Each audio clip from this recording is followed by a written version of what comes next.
Hey guys, Jordan here. So I wanted to bring a very simple joint lubricating series to you.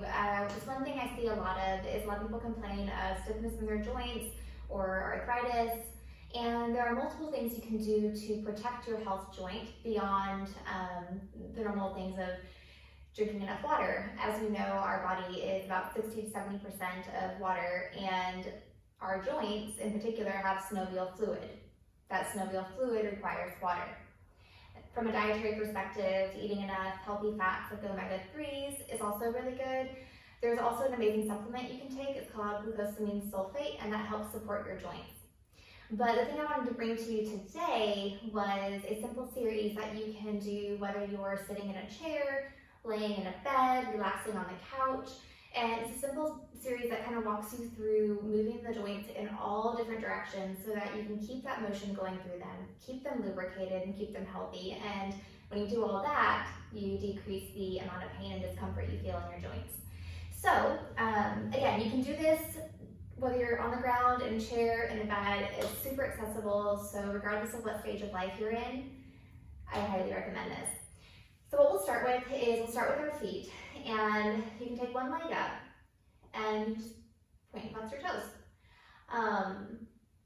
So you can start with your ankle, or you can do your toes. You can do both. If you have the leg strength, you can also do both at the same time. If it's hard for you to hold your legs up, you can lean back and just point and flex your toes from here, okay?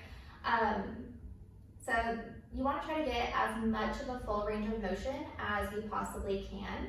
I like to try to imagine that I'm really spreading my toes back towards my shins. It's almost like I've got a board pressing against them or a string pulling them towards me. And then when you curl them in, just imagine you're squeezing your toes around something. And you'll do that about 10 to 20 times. And then after you've done that, you can start to separate your toes and bring them back together. Like you're wearing the, if you ever had a pedicure, you know, the toe separator that goes between your toes.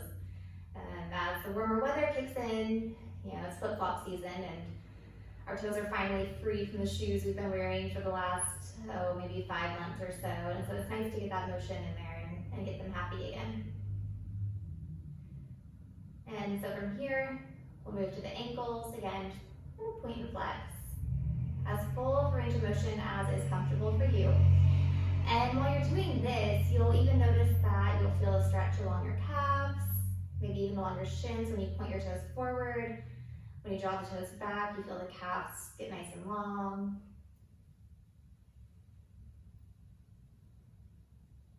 Good. And same rules, about 10 to 20, nice and slow, controlled, full range of motion. And then you'll get your toes and your ankles all moving in circles in the same direction. And right about now is where I like to say your ankles start to feel really happy. Or my husband likes to say that his ankles feel high. Good. And then you can switch directions.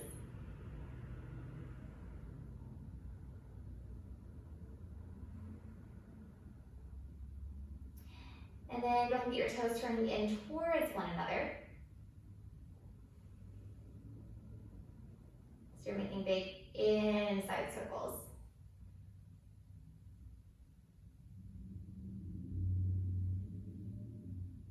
If you hear some snap, crackle, pop in your ankles, it's perfectly okay. That just means that there's little gas in your joints that's being released. And then you can switch directions.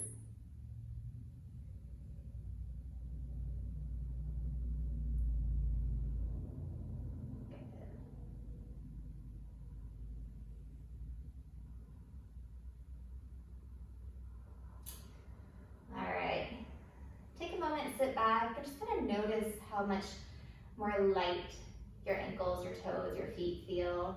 It's a really sweet sensation. You can really tap into that feeling of lightness. And it might even feel warmer as you're getting more blood flow and circulation down to your feet.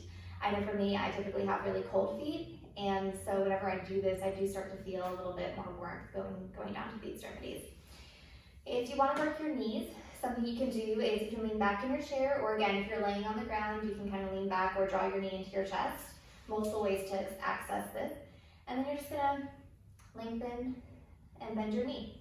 I like to keep my toes flexed towards my shin, but if that's really, really hard for you right now, you can also keep your toes just relaxed and neutral.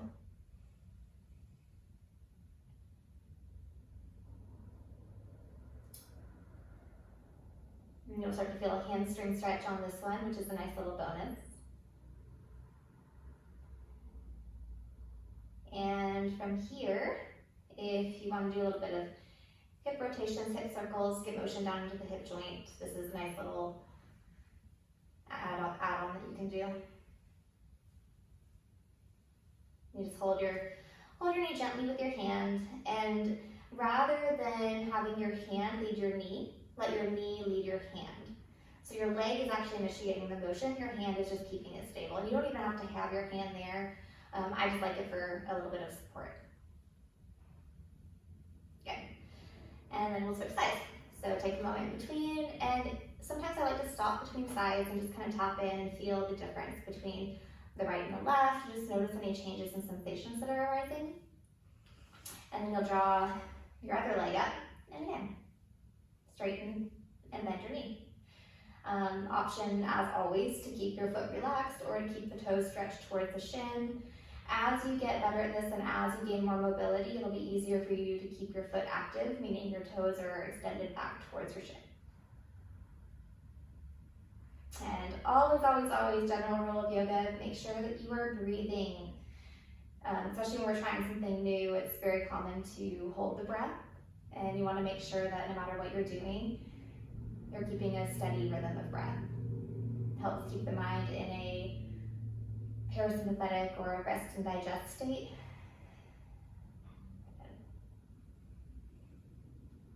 And then we'll go to those hip circles, gently holding the knee, letting the hip and the leg initiate the motion.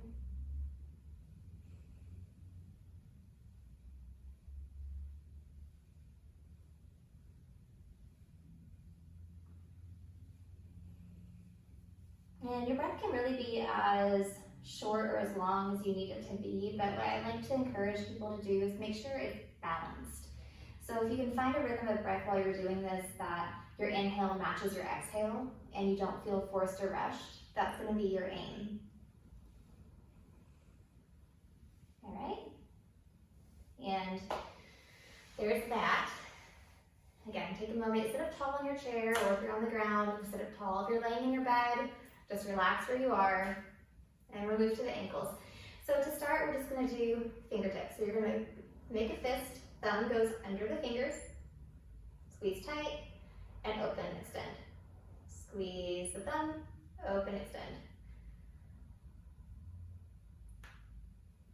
And just like with the feet and the ankles, you might hear some snap, crackle, popping, that's okay. If it's very hard for you to get this full range of motion, just go with what you can. So maybe it's just baby pulses for now, and that's okay. As you get better at this, again, your range of motion will gradually increase with time. I know temperature in the environment, so if it's a cold day, may also have a significant impact on your ability to move.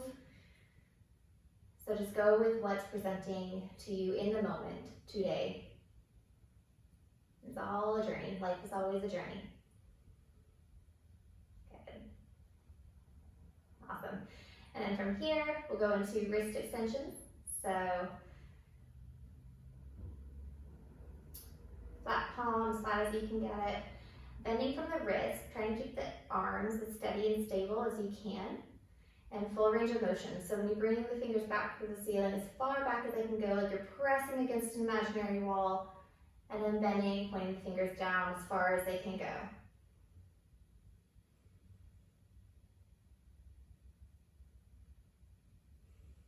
And right about now-ish, you might start to notice that your biceps, your triceps are starting to burn, or your forearms are starting to burn. All perfectly normal. If you need to take a break at any moment, you can always put your arms down, pause the video, wait until you're ready to come back into the practice, and then come back. Good. And we'll go into wrist circles. So you can take your thumb under your fingers again, and like we did with the toes, get them both going the same direction. And try to stabilize the arms and just let the motion be isolated in the wrist. And again, you can start with just baby circles if it's too much, or if it feels okay on you, you can go into those full range of motion circles. And then you'll go the opposite direction.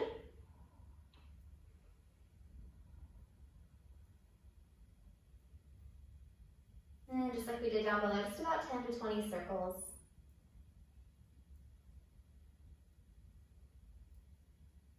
Good. And then you get them both moving to the inside. If it's too much on your thumb, at any point you can also release the grasp on the thumb. And just listen to your body, listen to what you need to do to make yourself comfortable, but at the same time feel the benefits of the practice. And we'll go the opposite direction.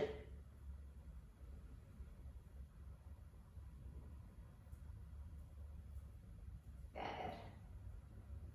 Then from here, you're going to take your palms face up and let's do shoulder taps.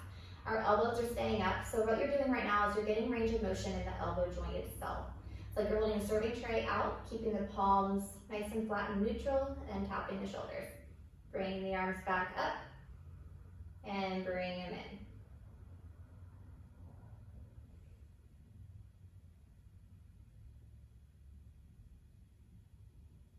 And again, check in with your breath.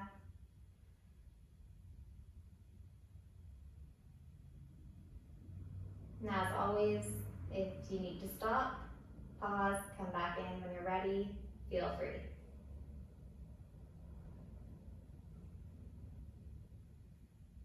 Good. All right. We're almost done, so a couple more to go. So from here, go ahead and keep your shoulders gently, rotate your shoulders out, keep your fingertips gently on your shoulders, and then just rotate your shoulders. This one's one of my favorites. And the bigger you make these rotations, the more you'll feel it even in your upper back, on your traps, your rhomboids, your pecs.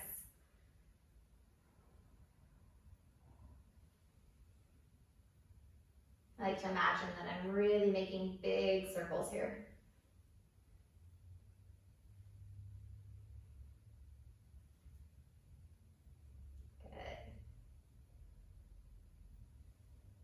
And then you can go the opposite direction, so going back. Here's my snap, crackle, pops.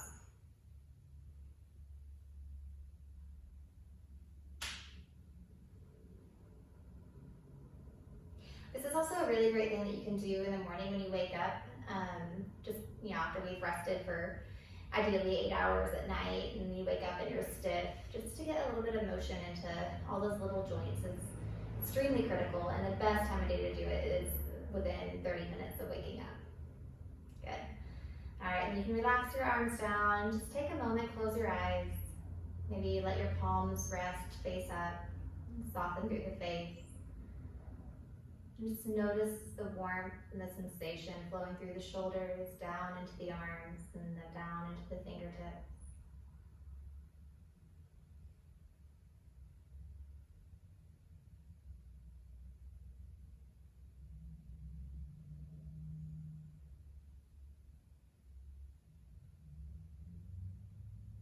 And whenever you're ready, you can go ahead and open your eyes and go about your day however that looks for you. And join us right here next week for some more videos and tips. Bye.